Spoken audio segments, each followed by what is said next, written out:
PM Samman Nidhi योजना को लेकर किसानों का इंतजार जल्द होगा खत्म। नए साल के पहले महीने में जारी हो सकती है योजना की 13वीं किश्त। रबी फसलों की बुआई के रकबे में पिछले साल के मुकाबले इस साल जोरदार बढ़ोतरी। तिलहन के रकबे में बम्पर इजाफा।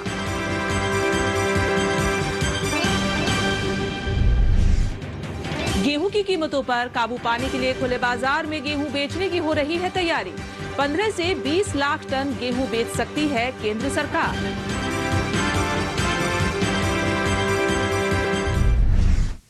नमस्कार, मैं हूं चेतना त्यागी। हमेशा की तरह आज एक बार फिर हाजिर हूं आपका पसंदीदा शो मंडी.com लेकर। मंडी.com में भारतीय किसानों के लिए जरूरी खबरों के साथ खेती के सिकंदर में शानदार प्रेरक कहानी के अलावा बीते सप्ताह जरूरी सामानों के भाव भी हम आपको बताएंगे और साथ ही होगी किसानों के काम की NCDX पाठशाला। सबसे पहले देख लेते हैं कि बीते सप्ताह जरूरी सामानों के भाव क्या रहे हैं।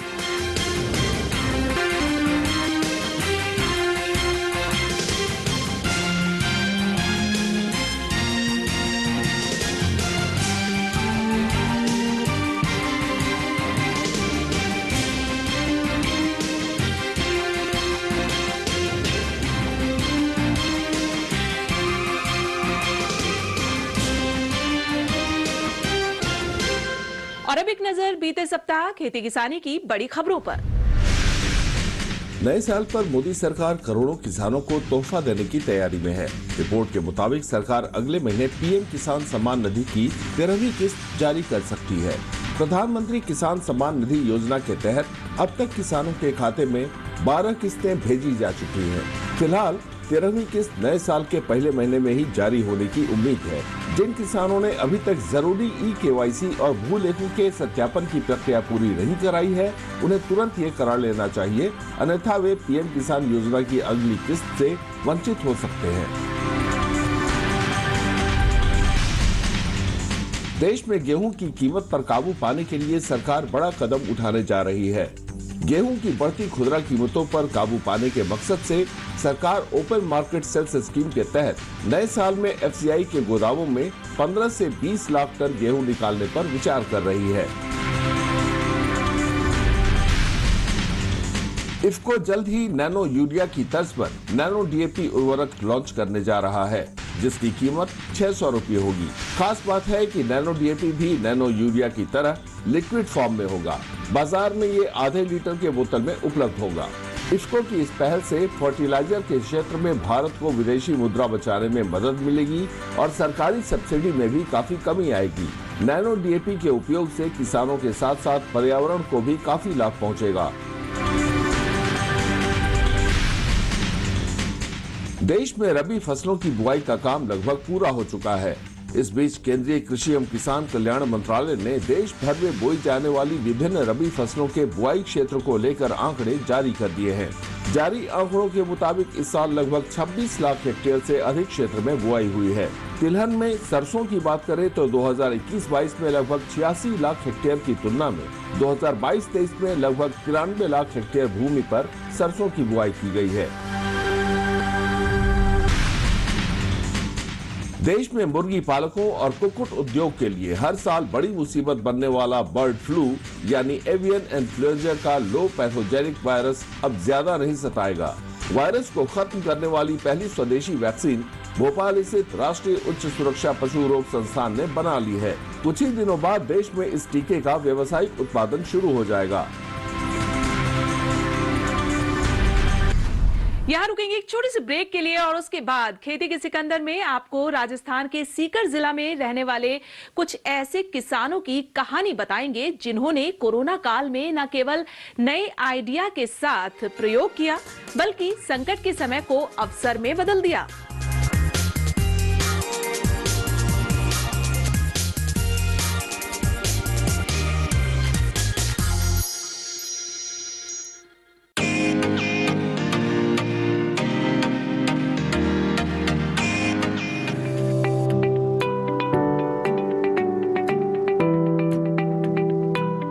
मंजिल यूं ही नहीं मिलती राही को, थोड़ा जुनून जगाना पड़ता है।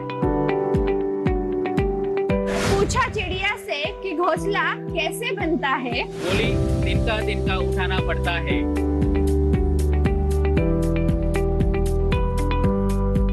कृषि स्टार्टअप देखिए हमारे साथ सिर्फ डीडी किसान पर। हर शनिवार रात 9:30 बजे और पुनः प्रसारण सोमवार शाम 4 बजे सिर्फ दूरदर्शन किसान पर।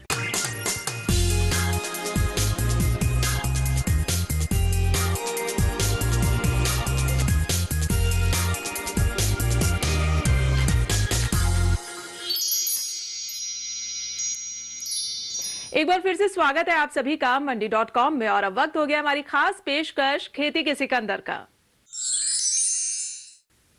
आने वाले समय में एफपीओ के बढ़ते दूरगामी प्रभाव को भारतीय कृषि व्यवस्था के सुधार की दिशा में मील का पत्थर माना जा सकता है।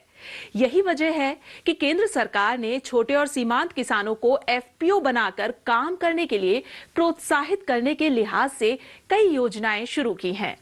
आइए आज खेती के सिकंदर में आपको लेकर चलते हैं राजस्थान के सीकर और वहां देखते हैं कि कैसे छोटी कृषि भूमि के चलते आने वाली रुकावटों को दूर कर एफपीओ के सदस्य सामूहिक शक्ति की ताकत से लाभ हासिल कर रहे हैं। 10 किसानों ने महज 5-5 हजार रुपये इकट्ठा कर 50,000 रुपये की लागत से 3 साल पहले राजस्थान के सीकर जिले में एक कंपनी बनाई। नाम रखा नवजागृति कृषक प्रोड्यूसर कंपनी। 19 नवंबर 2019 को इसका रजिस्ट्रेशन कराया गया। काम था किसानों को बढ़िया क्वालिटी के बीज, खाद और कीटनाशक बाजार से कम कीमत पर मुहैया कराना। इनका एक और तरीका बेहद अनूठा था। कंपनी से जुड़े किसान सदस्य तहसील के बाकी किसानों को सस्ते में खेती किसानी के सामान तो देते ही थे, साथ में उन्हें अपनी कंपनी का शेयर होल्डर भी बनाते थे, वो भी महज 1,000 रुपये।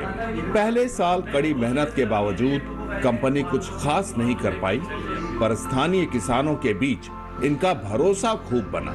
किसान लगातार जुड़ने लगे।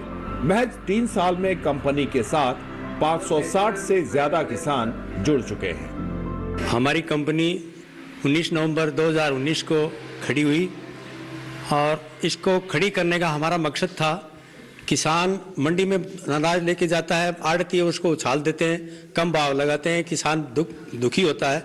उसी दुखी पीड़े को मेटने के लिए हमने विचार आया कि हम एक अपना संगठन बनाएं जिससे किसान का फायदा हो और किसान अच्छे से अपने भाव मोल कर सके और उसमें अच्छे हमें दे सके। इसीलिए हमने इसको खड़ा किया था। इस कंपनी के अंदर आज हमारे पास में 560 शेयर होल्डर्स हैं। उसके अलावा आसपास के गांवों में पिपराली, सिंहासन, इसके 23 गांव हैं इस कंपनी के नीचे। नाबार्ड और बजाज फाउंडेशन के सहयोग से सीकर जिले में स्थापित एफपीओ नवजागृति कृषक प्रोड्यूसर कंपनी से जुड़े किसानों के इरादे इतने मजबूत हैं कि कोरोना काल में भी इनकी रफ्तार नहीं रुकी। कोरोना और लॉकडाउन के कारण देश भर के किसान परेशान थे, जबकि नवजागृति एफपीओ के सदस्य किसान उस वक्त ऑर्गेनिक तरबूज की मार्केटिंग कर मुनाफा कमा रहे थे। लॉकडाउन के दौरान एफपीओ ने अपने सदस्यों की उपज को उदयपुर और जयपुर भेजकर लगभग 6 लाख रुपए का व्यवसाय किया और 50,000 रुपए का अतिरिक्त फायदा अपने किसान सदस्यों को दिलवाया। कोविड के टाइम पर सर हमने इस कंपनी के काफ़ी लोगों की डिमांड थी कि हमें सामान दीजिए। हमने किसानों से जा करके सामान लेके आए और किसान जहाँ जिसकी डिमांड थी हमने उसके बावजूद भी हमने भेजा। यहाँ पर टेस्ट वगैरह उनको करवा करके कि भाई ये हमारा कोई उससे दूषित नहीं है, और उसके हिसाब से हमने उसको सप्लाई किया। उसी के दौरान हमने तरबूज का भी किया।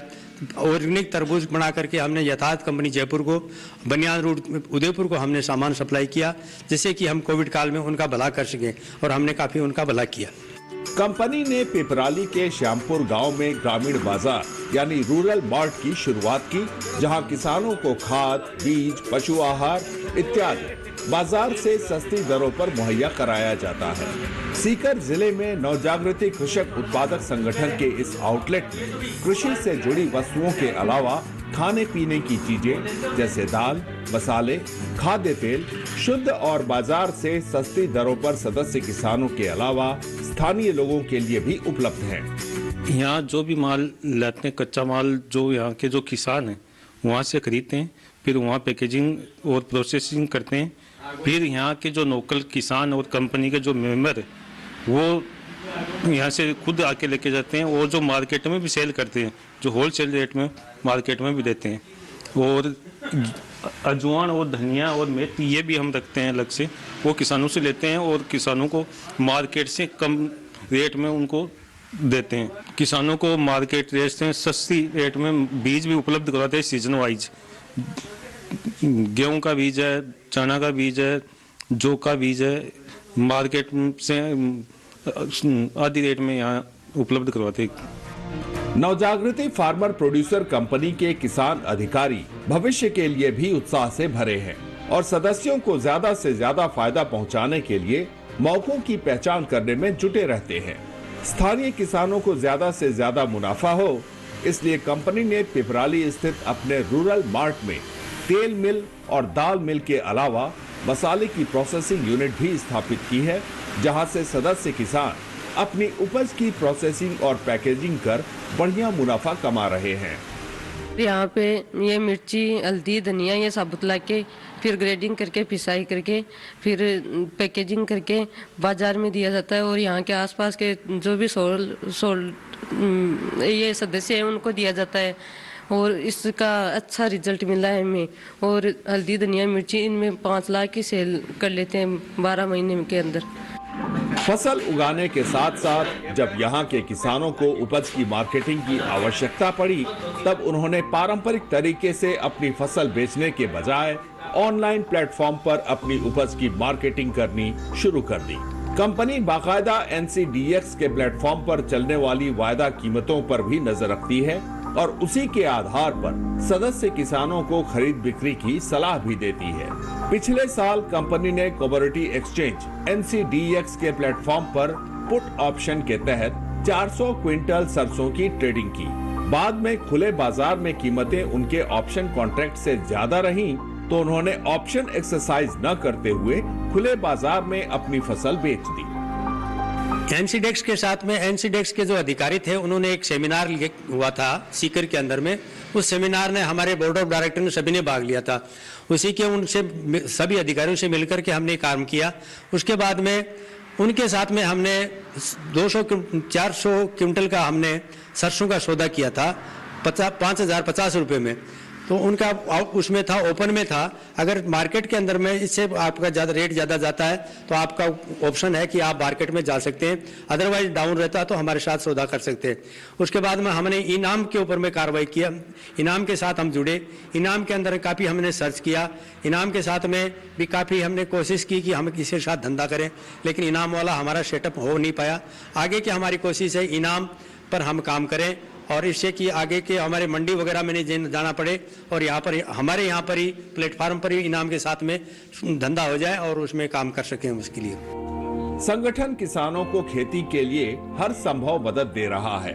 किसानों की उपज खरीदने और उन्हें सही समय पर मंडियों में बेचने की सलाह के अलावा कंपनी सीधे किसानों से उनकी उपज की खरीदारी भी करती है। सीकर स्थित इस कृषक उत्पादक संगठन को किसानों से सीधी खरीद हेतु मंडी लाइसेंस मिला है, ताकि किसानों को उनकी उपज का अधिक से अधिक मूल्य मिल सके और बिचौलियों का सामना न करना पड़े। हमारे पास में जितने FPO का रिक्वायरमेंट है, मंडी लाइसेंस है, पेस्टिसाइड लाइसेंस है, सीड के लाइसेंस, नेशनल सीड कॉर्पोरेशन से हम जुड़े हुए उसका लाइसेंस है, राजस्थान सीड कॉर्पोरेशन का लाइसेंस है, पेस्टिसाइड का लाइसेंस है और बीज के हमारे पास में लाइसेंस है और फूड लाइसेंस भी है। 2 बार हमने उसको रिन्यू भी करवा लिया है। जितने रिक्वायरमेंट है हमारे उसके साथ हम जेन का इरिगेशन के भी है, उसके सब के लाइसेंस हमारे पास में है। नवजागृति फार्मर प्रोड्यूसर कंपनी की बदौलत स्थानीय किसानों ने एक समूह के तौर पर काम करते हुए बहुत कम समय में अधिक उत्पादन करने और अपनी उपज को बाजार में बेचने का हुनर सीख लिया है। इसी कारण FPO से जुड़े किसान सदस्य प्राकृतिक खेती पर जोर देने के लिए स्थानीय किसानों को प्रोत्साहित भी करते हैं, क्योंकि उन्हें मालूम है कि प्राकृतिक खेती वर्तमान समय की मांग है, जिसमें लागत कम लगती है और उपज की कीमत अधिक मिलती है। प्राकृतिक खेती पर जोर दे रही है। इसके लिए हमने खाटू श्याम जी में सुभाष पालेकर जी जो है उनका एक शिविर था, वो 7 दिन अटेंड किया उसमें आसपास के हमारे किसान कम से कम 200 किसान भाग लिया था उस कंपनी उसमें शिविर में। उसके बाद में हम देसी गो आधारित खेती करा जोर देते हैं। हमने हमारी कंपनी में आज तक किसी प्रकार का इनपुट वगैरह नहीं लिया, कोई भी पेस्टिसाइड वगैरह हमने इस्तेमाल किया। हम जोर दे रहे हैं कि कैसे भी करके ऑर्गेनिक खेती की जाए, देसी प्राकृतिक खेती की जाए, जिससे कि किसान का भला हो, जनता का भला हो, जनता सुख समृद्धि हो, इसी में हम जोर दे रहे हैं। राजस्थान के सीकर जिले में सक्रिय नवजागृति फार्मर प्रोड्यूसर कंपनी ने बहुत कम समय में अपने सदस्य किसानों के लिए उम्मीद की नई किरण पैदा की है। उन्नति की राह पर अग्रसर रहें, इसलिए आने वाले दिनों में नवजागृति फार्मर प्रोड्यूसर कंपनी उपज की साफ सफाई के लिए ग्राइंडिंग मशीन और डेयरी के साथ दूध प्रोसेसिंग यूनिट स्थापित करने के अलावा कैटल फीड यूनिट लगाने की भी योजना बना रही है। पहले तो हमने कंपनी जो स्टार्ट की थी तो हर सदस्य से 1000 रुपये इशारा चली थी, और जो 10 डायरेक्टर उनके 5-5 हज़ार रुपये थे, और 5,85,000 रुपये हमारे पास हो गए थे। 1,10,000 रुपया मंडी में लाइसेंस के लिए जमा करवा दिए थे, और हमारे पास अमाउंट कम था, तो 10 लाख रुपया का लोन नेब किसान से हमने लोन लिया। उस पैसे से हमने जो बाजरा भी खरीदा है, गेहूँ भी खरीदा है, और कैटल फीड भी खरीदा है, और वो खरीदने के बाद हमारे पास पैसा वापस आ गया तो हम पैसा वापस जमा करवा दिए। टर्नओवर 17-18 लाख का टर्नओवर अब तक है हमारा। आने वाले टाइम में हम जो कंपनी में एक तो ग्रेडिंग मशीन लगाना चाहते हैं, तो ग्रेडिंग मशीन से किसानों का जो अनाज इकट्ठा करेंगे उसको ग्रेडिंग करेंगे तो क्वालिटी अलग बन जाएगी, तो अच्छी क्वालिटी के अलग पैसे मिलेंगे, और जो कटा हुआ दाना निकलेगा वो पशुआहार में काम ले लेंगे। दूसरा हम एक पशुआहार कैटल फीड लगाना चाहते हैं कि हमारा पशु बेल्ट बहुत ज़्यादा है, तो पशुआहार होगा तो किसानों को फायदा होगा और कंपनी को फायदा होगा। एक हम दूध का डेयरी का चलन प्लान लगाना चाहते हैं कि दूध का प्लान लगाएगी तो किसान के डोर टू डोर पशुआहार भी पहुंच जाएगा और दूध भी आ जाएगा, तो किसान का फायदा होगा और हमारी कंपनी का भी फायदा होगा। 3-4 सालों में नवजागृति फार्मर प्रोड्यूसर कंपनी ने छोटी बड़ी कई सफलताएं अपने नाम की हैं। कोरोना काल ने संगठन से जुड़े किसानों की रफ्तार रोकने की कोशिश की। सप्लाई चेन टूटने से किसानों को काफी परेशानी तो आई, लेकिन किसान रुके नहीं। कभी एक साथ खड़े होने को दर्जन भर किसान भी नहीं मिल पाते थे।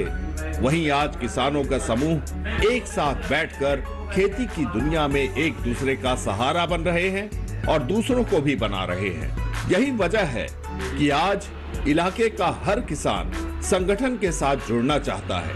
राजस्थान में सीकर से मंडी.com के लिए अनिल वत्स के साथ किशन भारद्वाज। इसमें कोई दो राय नहीं है कि नव जागृति कृषि प्रोड्यूसर कंपनी की बदौलत स्थानीय किसानों ने एक समूह के तौर पर काम करते हुए बहुत कम समय और विपरीत परिस्थितियों में भी मुनाफा कमाने का हुनर सीख लिया। यहां रुकेंगे एक और छोटे से ब्रेक के लिए, और ब्रेक के बाद खास NCDX पाठशाला आपके लिए।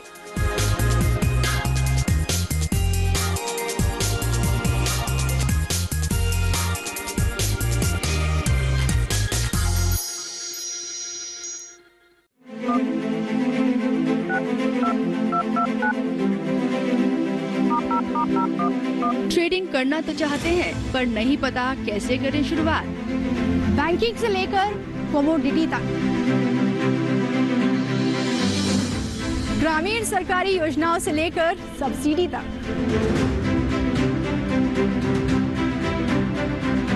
इन तमाम जानकारियों पर देखिए हमारा प्रोग्राम डिजिटल किसान, हर रविवार शाम 7 बजे और पुनः प्रसारण मंगलवार शाम 4 बजे सिर्फ दूरदर्शन किसान पर।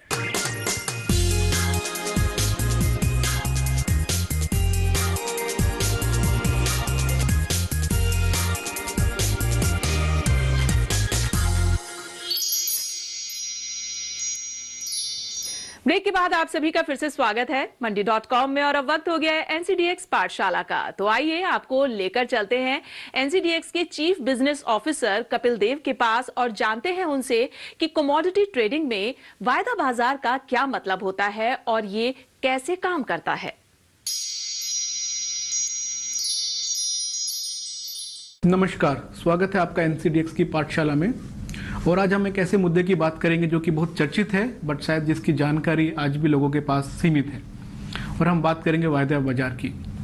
जब भी हम वायदा बाजार की बात करते हैं तो बहुत तरह की भ्रांतियां हैं या बहुत तरह के कन्फ्यूज़न है या बहुत तरह की ऐसी चीज़ें जो हमारे दिमाग में आती है और हम इसको समझने की कोशिश करते हैं। तो एक इजी लैंग्वेज में मैं आज बताना चाहूँगा कि वायदा बाजार क्या होता है और किस तरीके से जो भी कमोडिटीज़ में ट्रेड करने वाले लोग हैं या फार्मर्स हैं जो उस कमोडिटी को उगाते हैं इसका इस्तेमाल कर सकते हैं ट्रेड करके और बिना ट्रेड किए भी।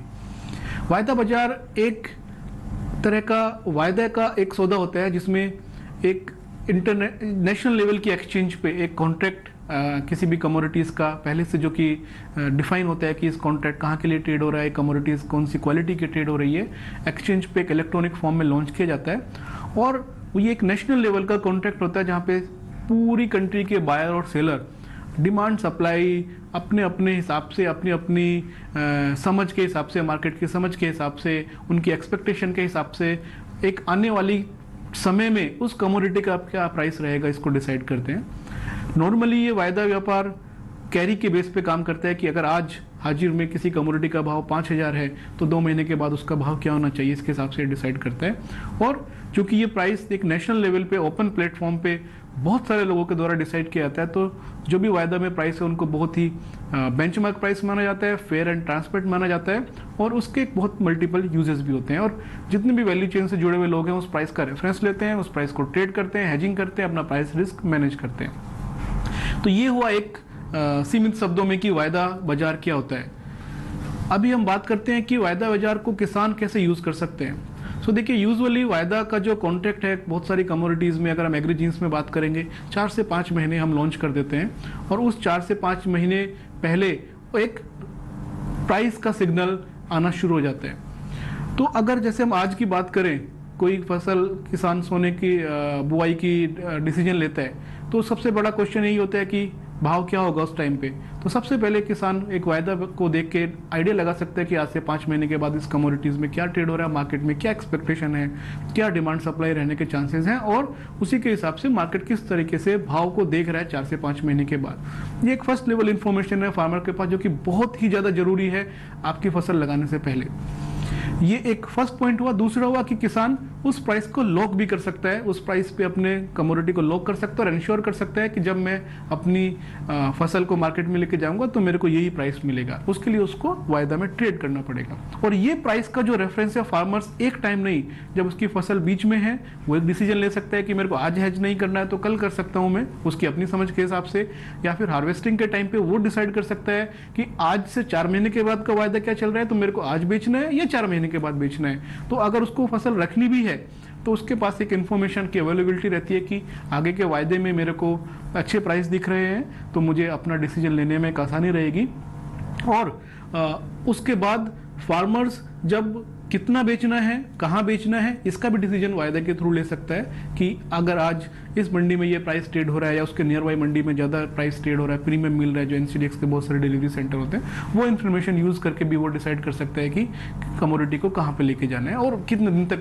सबसे ज़्यादा जरूरी है कब कौन सी फसल बोनी है, क्या प्राइस लॉक करना है और कब इसको बेचने का डिसीजन लेना है और साथ में उसको हेज भी कर सकता है। मंडी.com में आज बस इतना ही। अगले सप्ताह मैं फिर आऊंगी किसानों को प्रेरणा देने वाली सफलता की एक कहानी और दूसरी जरूरी खबरें लेकर। तब तक के लिए नमस्कार। आप देखते रहिए दूरदर्शन किसान। आपकी राय हमारे लिए बहुत महत्वपूर्ण है। आप हमारे टोल फ्री नंबर पर कॉल कर सकते हैं और अपनी राय दे सकते हैं। साथ ही आप ईमेल के जरिए भी हमें अपनी राय दे सकते हैं। हमारा ईमेल पता है ncdexmandi@gmail.com।